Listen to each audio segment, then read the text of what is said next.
Today, we are going to talk about who's who in the dependency care system. Join us today on Fostering the Future. Welcome to the Fostering the Future podcast, a show about all things child welfare, dependency, adoption, and foster care. Here are your hosts, veterans in the world of child welfare, Jack and Kat.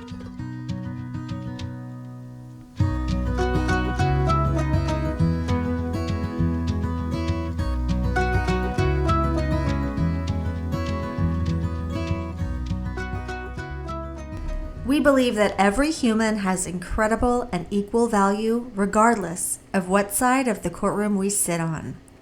We hope that everyone feels welcome and accepted here on Fostering the Future.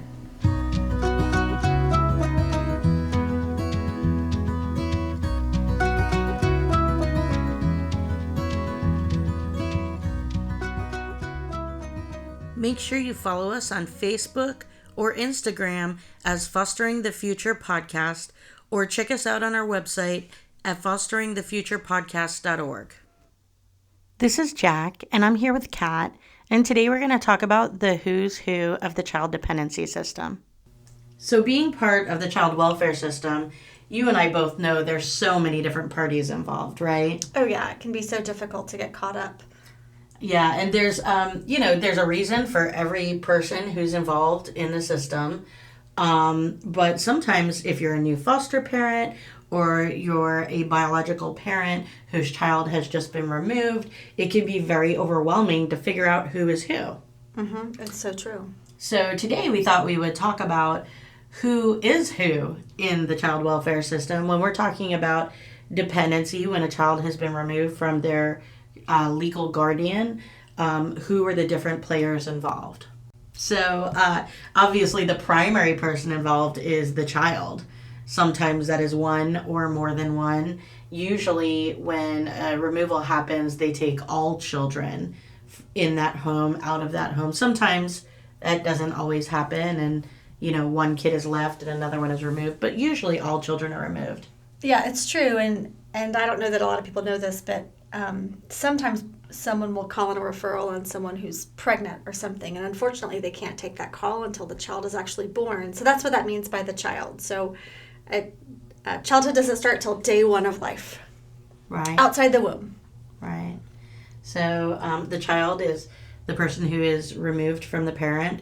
Sometimes there's one, sometimes there's many. Has to be already birthed child. Already birthed. I've seen as many as like 15, 16 in a family before. Yeah. And, sometimes they're able to be placed together and sometimes they aren't. But that is the primary player. That is should always be the sole focus of any given case. That's true. The next important player is the parent, and that is the legal guardian of the child who is removed. This could be biological or adopted. Right. Almost all of my cases have been biological, but I did have that one case where it was an adopted family. It was really a relative that had adopted the child, and they were considered the parent in that case. So, and sometimes the parent is, a non-offending party. Like if a child lives with one parent and is removed from that parent and there's another parent involved, sometimes that parent can take custody, and sometimes they're not approved to take custody. But, whether you've got one parent or two parents, and sometimes there's more than two parents if you have step-parent or That's true. other legal guardian. Sometimes the non-offending parent will live out of state, which is one of the things that drags these cases on for so long. A home study will have to be done on the out-of-state parent. Right, and then you've got, for all of these partners that are involved locally, then you've got all these partners that are involved, across the country, and, it definitely takes longer to accomplish goals that way. So the next player that we're going to discuss is CPI. That's right. In different areas, this player can be called different things, like investigator. I'm sure it's called different things in all different states, but here in Florida, we call it CPI.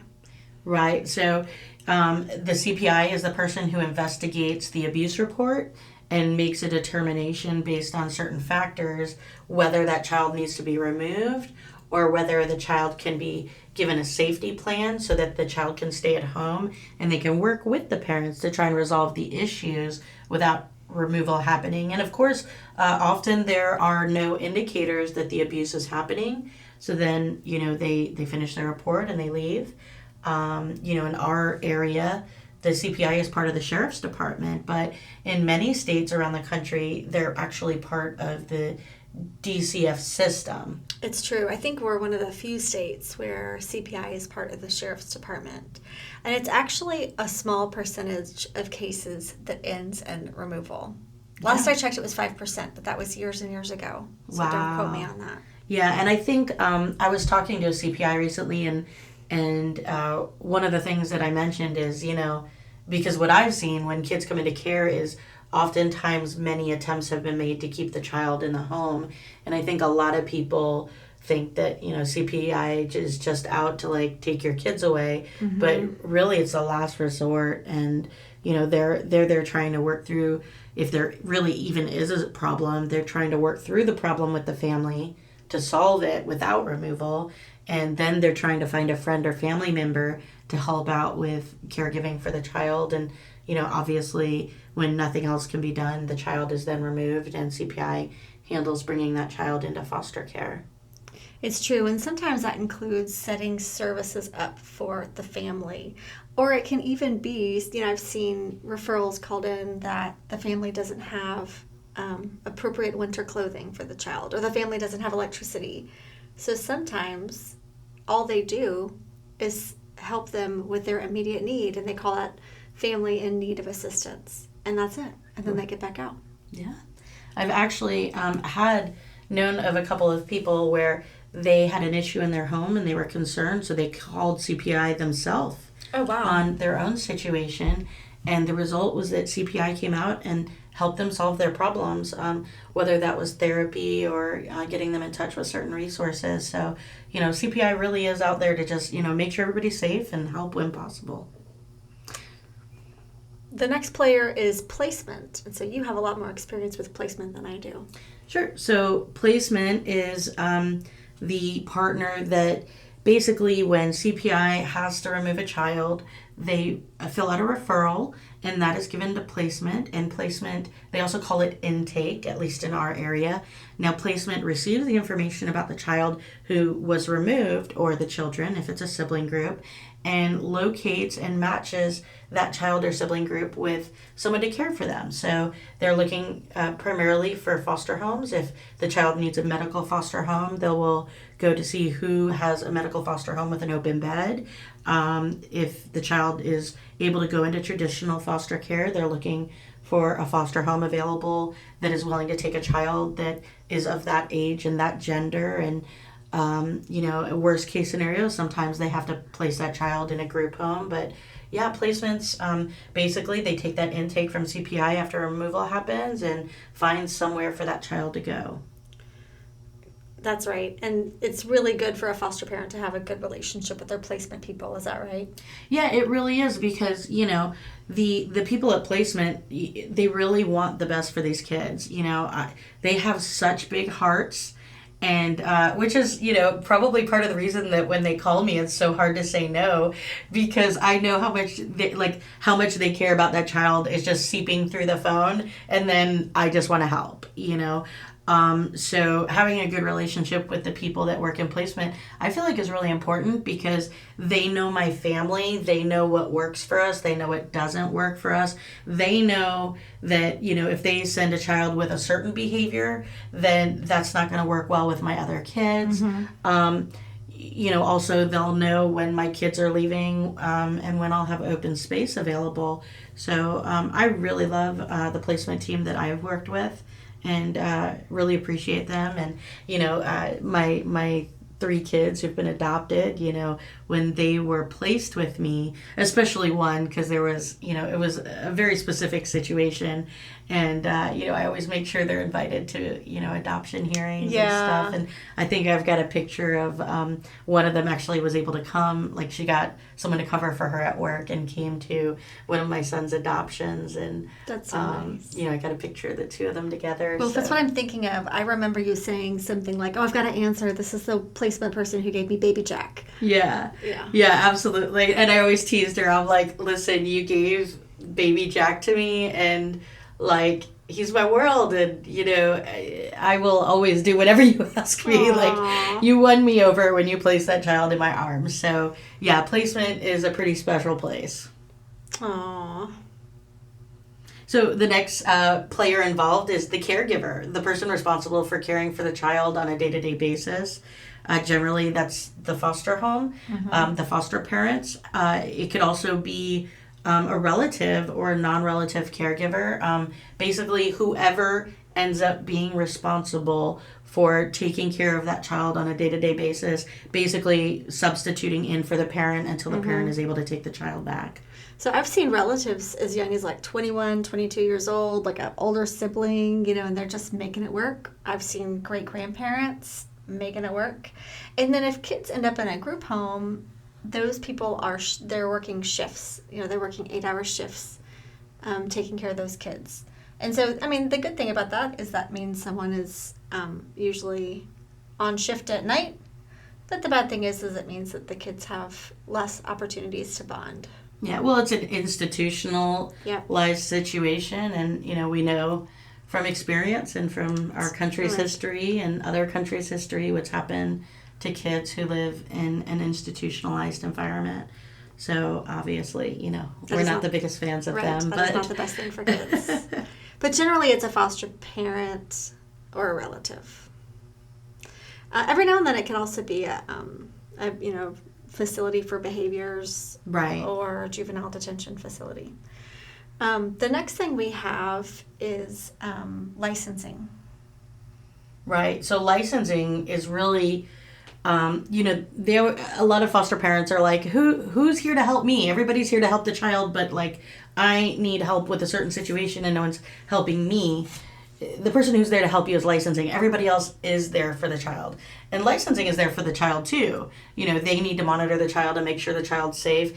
And really a lot of licensing's job is to make sure we're doing our job. Mm-hmm. You know, I am on the phone doing video chats and having them in my house constantly checking to make sure my home is safe. Mm-hmm. Talking to my kids to make sure, you know, everything is going well and that everybody is being safe. So licensing is responsible for both monitoring us foster homes and also supporting us foster homes. If I need access to a resource, if I need someone to help me get a kid in daycare, if I need, basically I need something and none of the other partners are able to access it for me, licensing is who I would go to.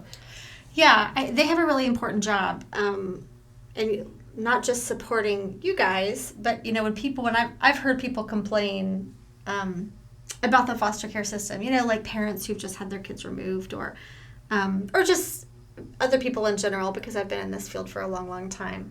And they'll complain about something they've seen on the news or something they've heard through the grapevine about foster parents or our favorite myth that foster parents are doing it for the money, because now you're rich for sure.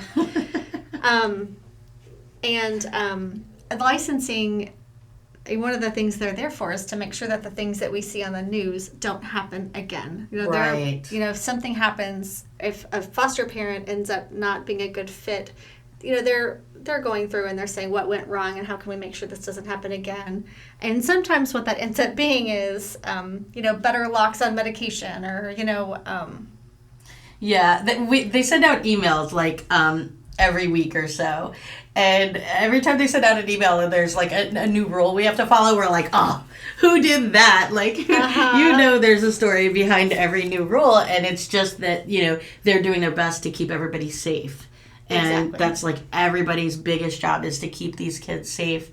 And when that doesn't happen, that's really, that's a failing on many parts. But licensing is, they're there to keep the kids safe. They're there to make sure we're keeping the kids safe.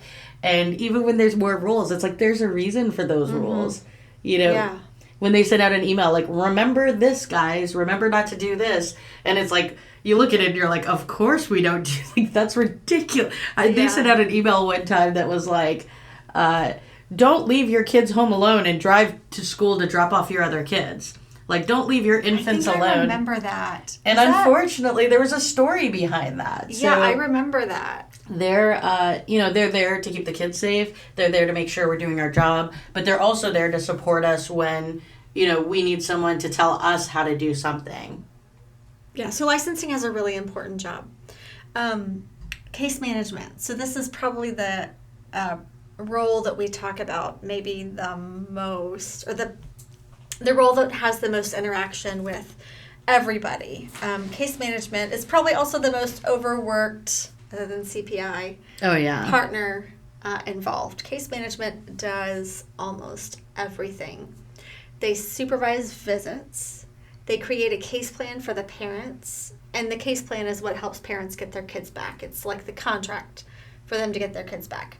They manage that case plan. They monitor the parents' progress, which means, sometimes making sure that they're popping in to do drug tests, which means calling the agencies and the resources and making sure that they're doing what they're supposed to be doing, checking in with the parents. Checking with their therapist, checking with their classes and any drug rehab programs. Everything that the parent has to do, the case manager has to check. Make sure they're doing it, see how they're doing it, check in with the parents, talk to them. A lot of the times when they first give the case plan to the parents may not understand. It's very overwhelming when your kids first come into care to understand all the different things and factors and what's going on, especially if you've got a problem like a dependency problem where you might not be coherent all the time. So oftentimes the case manager is giving the case plan and explaining everything over and over and over. Yeah, and they're helping them overcome their obstacles. Like if they don't have a vehicle, if the parents don't have a vehicle, they're giving them bus passes. Or Right. if the child is far away from the parents, they're just helping them overcome all of those obstacles so that they can get their kids back. And so in an ideal world, they would be a support to every party in the situation. And then ultimately they have to report to the court at every court hearing. Yeah, and they also have to come and check on the kids very regularly. Like they have to come and lay eyes and talk to the kid, make sure they're getting everything they need, make sure they're safe. So while licensing is making sure foster parents are doing their job, case management are also directly doing that for each specific child. Right. And so sometimes case management will have just dozens and dozens and dozens of kids. Well, I think that there is a limit on how many cases they can have, but not a limit on how many children they can have assigned to them. So that's in Florida. Right. And I don't, that's a rule you told me. I don't know that firsthand, but I believe you. I'm not a case manager, so I don't know all the laws about case managers, and we can ask one soon when they come in here and chat with us. However, I'm pretty sure there's a limit on how many case plans, but not a limit on how many kids. The reason that is a problem is a lot of these case plans might have anywhere from 5 to 15 kids on it. So then you're dealing with a situation where, okay, you can only have this many cases, but then let's say 2 of your case plans have like over 8 kids on it, and let's say they're separated in 2 different counties. So the work gets to be a lot more. It does, and you've got to do sibling visits and parent visits and all that. In Texas, the rule was they didn't want us to have more than 16 to 18 kids, but we often had well over 30. And so I can't imagine having more than 30. I think there was someone that had over 40 once. Yeah. Which is a lot. Well, especially because when you consider that case managers, each individual case manager is legally responsible for that child. So, like, I think we heard in the news at some point where something happened to a child while they were in care, and like the case managers can be sued. They could go to court and be criminally held responsible for the children. So even though they're not the one caring for the child's day-to-day needs, it's almost like they're a parent to that child. They're a legal guardian, making sure that everything, and if everything isn't okay, they're responsible. Yeah, and I mean these. There's a reason for that. You're taking kids away from their family. You can't just drop them off in a home and say, okay, we'll see you later. Someone has to be responsible while those parents are getting, or I'll rephrase, someone has to be responsible while permanency is found for those kids, which is kind of an emergency, Well, these kids are in limbo. And so, it wasn't that long ago when Ryla Wilson, was that her name? Ryla Wilson? I believe so. Yeah. Went missing, and nobody had visited her in a long, long time. Yeah. No case manager had visited, and that was a crisis in Florida that case managers weren't visiting kids, and I don't think it was out of negligence. I think it was out of literally no minutes in the day. Yeah. Which is why I think a lot of reform has taken place, but definitely we definitely need We can to always get better, and we definitely need to get Yeah. better. I know when I talk to my kids' case managers, they're always like they care about these kids. They just don't always have enough time to do what they need There's to no do time. for the kids. There's no time, and they're under a lot of pressure from all, like, not just from judges, not just from parents, from supervisors, from their own policies. And I remember when I worked for the state, there were also overtime rules. So how can you see all these kids who are all over the state of Texas, but there were also rules about how many hours we could work too. There's just a lot of pressure, so I can imagine, but how difficult it is. Yeah, it's definitely one of the primary players. They have to go to court, and when the judge is not happy about something that hasn't been done or has been done, they're the ones responsible for it.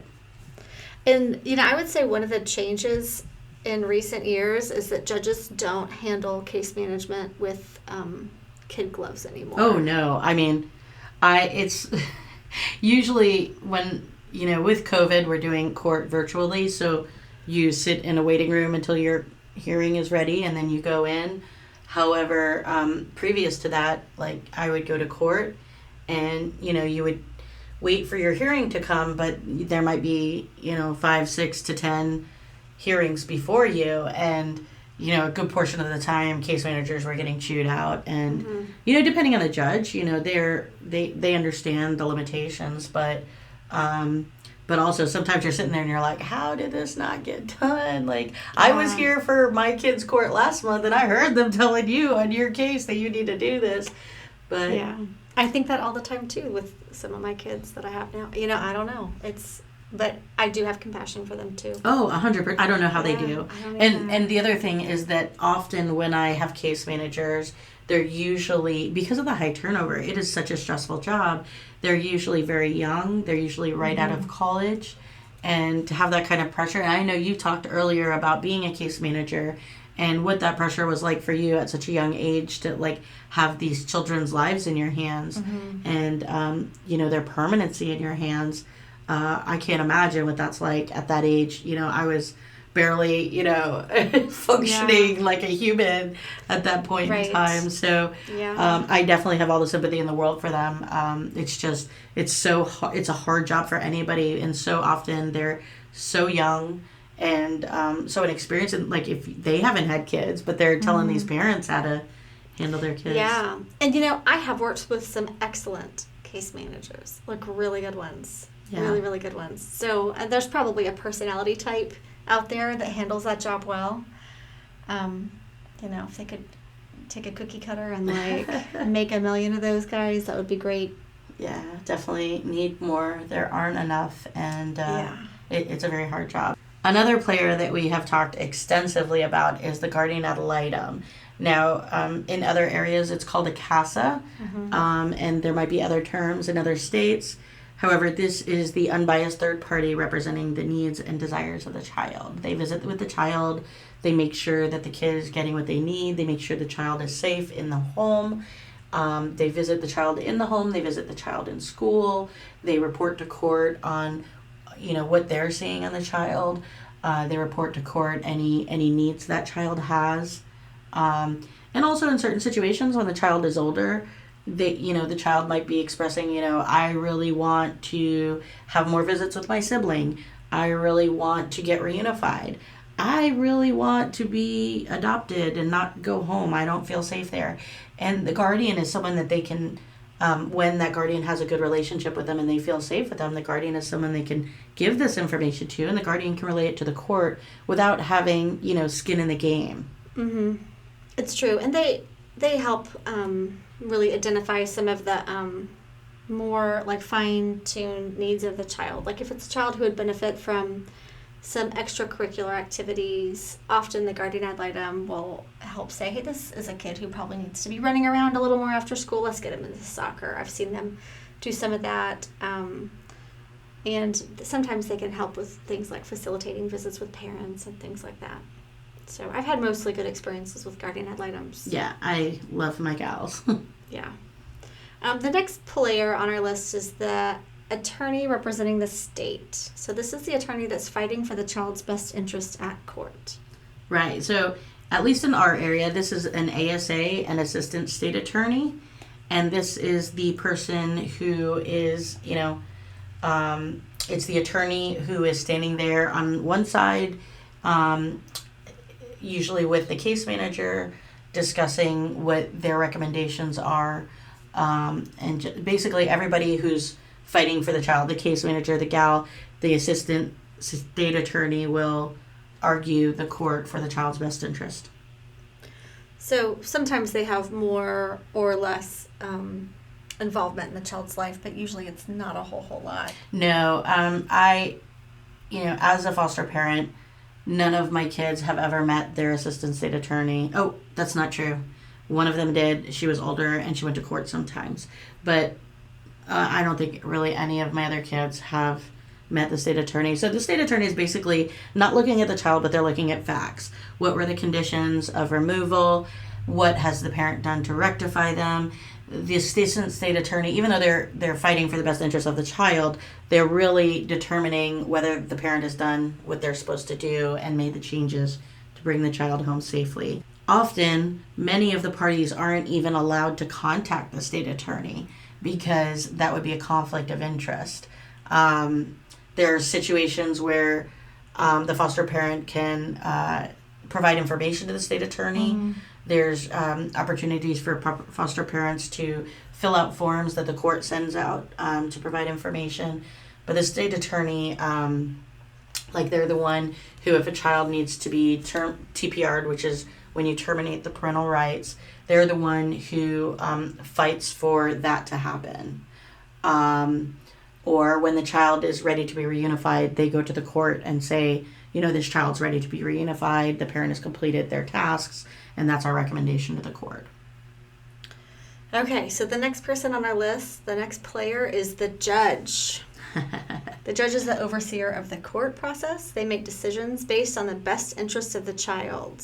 Right. So, whenever I've watched TV and there's court going on, everything's always decided by juries, right? Mm-hmm. But in dependency system, at least as far as I've ever experienced, everything is always decided by the judge. So everybody brings all of their information to the table. The judge decides what they're going to do based on that information, and the judge may ask questions during the court hearing of the various parties and use that information as well to make a determination. But we always say, something we always say in our house is, on any given day in court, anything can happen. So, you don't want to presume one thing or another is going to happen, regardless of whether the case manager or the guardian is saying, oh, this is going to happen, oh, that's going to happen. License is saying, oh, this will probably happen. Anything can happen when you go to court. So regardless of what you're looking at and what you're thinking might happen, the judge might know something that you don't. The judge might see something differently than you do. And the judge can make any decision on any day. So any day that you go to court, a child could be reunified. And that's, what we always say is when you're like, oh, I love this kid. Just remember, on any given day in court, that judge could reunify that parent. And that's really a good thing and doesn't happen enough. But just keeping in mind that everything really in dependency is in the hands of the judge that is overseeing. Yeah, it really is. Judges could do anything that they want to. The times that I've seen that happen the most is when family members have a home study that's denied, and then they go to court and the judge will overturn the denial. I have seen that happen so many times. In fact, I also have had a situation where case management and guardian ad litem was saying that the children were not ready to go home. I felt like the children were ready to go home. The parent had done everything on the case plan. What more can you ask of them other than everything that they've done? Mm-hmm. And especially if they're not making bad choices anymore. So everybody was recommending that the children don't go home, but they went to court and the judge looked and said, she's done everything. I'm absolutely going to send her home. So, they're the end all be all. The judge determines what happens to that child and what happens with those parents. So the last player, and there are other players, these are just the most critical ones that we have listed. The parent attorney. This is the attorney representing the parents, and they are fighting for the parents' requests. And they're just making sure that nothing is overlooked for the parents. They're making sure that the parents' rights are not being violated, that the caseworkers are doing what they're supposed to be doing. They're making sure that it's fair. Well, for one thing, it's so overwhelming for birth parents when their children are first removed and they're thrown into this court process. It's really important for that parent's attorney to be able to explain things to them. Like, these are the things that are happening. This is what they mean. These are your options. And also to stand up there for them in court and, fight for the things that they're asking for. Because everybody else is fighting for what they think is best in this particular situation. That, and often, here's the other thing, often the parents are so emotional because we're talking about their kids here. Mm-hmm. It's important for someone who isn't emotionally invested, such as the parent of a child, to be able to stand before the judge and all these people and say, these are the things that we want to happen. This is what we think is fair. Because for the parent to have to do that for themselves, isn't reasonable because they're not used to court usually. Mm-hmm. They don't know what their rights are. And a big part of it is because we're talking about your kids here. Like, you talk about my kids, I'm going animal on you. Yeah. And, this is someone who's had their kids completely taken out of their life for that moment.